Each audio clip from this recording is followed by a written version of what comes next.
আমি আজ আপনাদের সুচিত্রা সেন এবং বিকাশ রায়ের কিছু অজানা কথা পাঠ করে শোনাব। আশা করি আপনাদের সকলেরই ভীষণ ভালো লাগবে। তাহলে শুরু করি।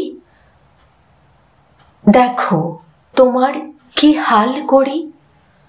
অফ স্ক্রিনে সুচিত্রার সঙ্গে প্রেম করার প্রস্তাব দিয়ে নাকি এভাবেই ধমক খেয়েছিলেন তিনি। সুচিত্রার সঙ্গে মিষ্টি মধুর সম্পর্কের গল্প শোনালেন বিকাশ রায়।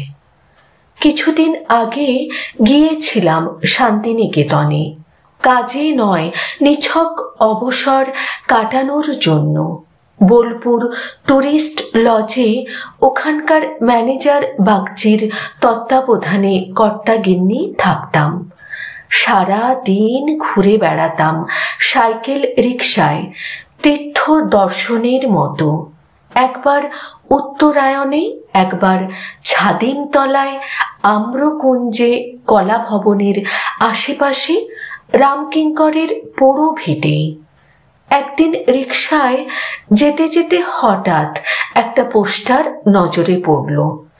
গিন্নি বললেন, দেখো দেখো তোমার সূর্য তরুণ এখানে হচ্ছে। ওখানকারই একটা সিনেমা হলে দেখানো হচ্ছে। বছর 25 আগের ছবি। উত্তম, সুচিত্রা, ছবিদা, কালী বন্দ্যোপাধ্যায়, অসিত বরণের সঙ্গে আমিও আছি।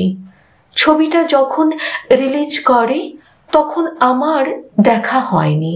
কারণটা এখন আর মনে নেই। কোনো ছবির শুটিংয়ে গিয়েছিলাম বোধহয়, কিন্তু মনে আছে ছবিটায় আমার অভিনয়ের খুব সুনাম হয়েছিল। এতদিন বাদে সূর্যতরণ ছবি, তলায় লেখা নতুন প্রিন্ট, মনটা চঞ্চল হয়ে উঠল।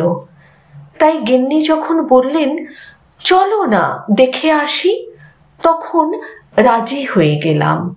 সন্ধ্যের শোয়ে ঢুকলাম দুজনে টিকিট কেটে। তারপর 2-2.5 ঘন্টা একেবারে মুগ্ধ হয়ে ছবিটা দেখলাম। ছবিটা তুলসীদার তো কোনো জুড়ি মিলবে না। কমলদা, অসিত বরণ, কালী এরাও তখন সুপ্রতিষ্ঠিত অভিনেতা। কিন্তু অবাক হলাম উত্তম আর সুচিত্রার অভিনয় দেখে। তখনকার দিনে অপেক্ষাকৃত নতুন এই ছেলে মেয়ে দুটি ওই সব বাঘা বাঘা অভিনেতাদের সঙ্গে তাল রেখে আর মাঝে মাঝে, আমার বলতে কোনো দ্বিধা নেই, যেভাবে অতিক্রম করে পিছনে ফেলে গেল তা দেখে সত্যিই মুগ্ধ হলাম। উত্তম আজ আর নেই। দিনে দিনে সে অভিনয় প্রতিভার চরম স্বাক্ষর রেখে গিয়েছে তার অভিনীত চরিত্রের মধ্যে। কিন্তু সুচিত্রা, সে আজকাল আর অভিনয় করে না কেন? সুচিত্রা সুন্দরী, অত সুন্দর মুখশ্রী অধুনা বাংলা ছবিতে আর দেখা যায়নি। পরিচালক বহু ক্লোজ আপ নিয়েছেন।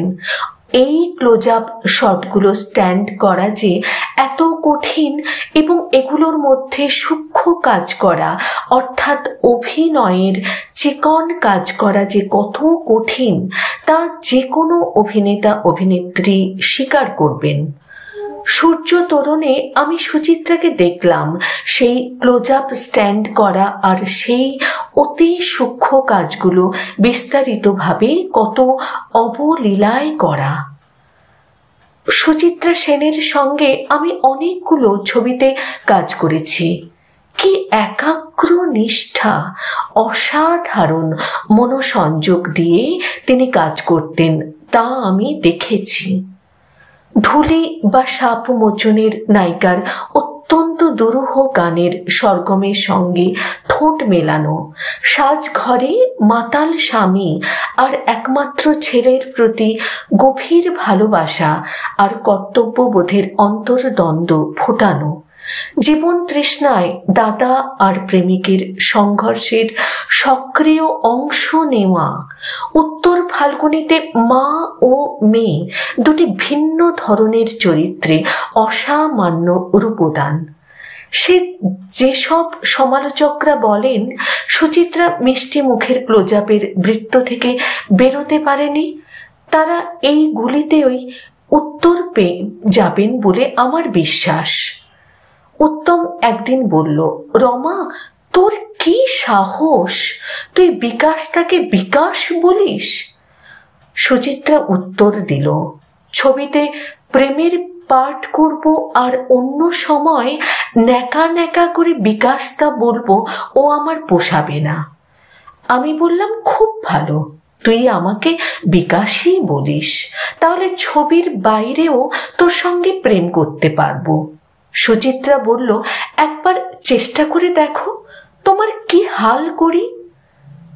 আমার মনে হলো দৈহিক নির্যাতনের ভয় দেখাচ্ছে, আর শারীরিক বল প্রয়োগ আমি চিরকালই অপছন্দ করি, তাই মানে মানে সরেই এলাম।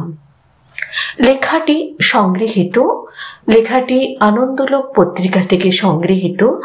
অসংখ্য ধন্যবাদ যিনি সোশ্যাল মিডিয়ায় এই লেখাটি পোস্ট করেছেন তাকে।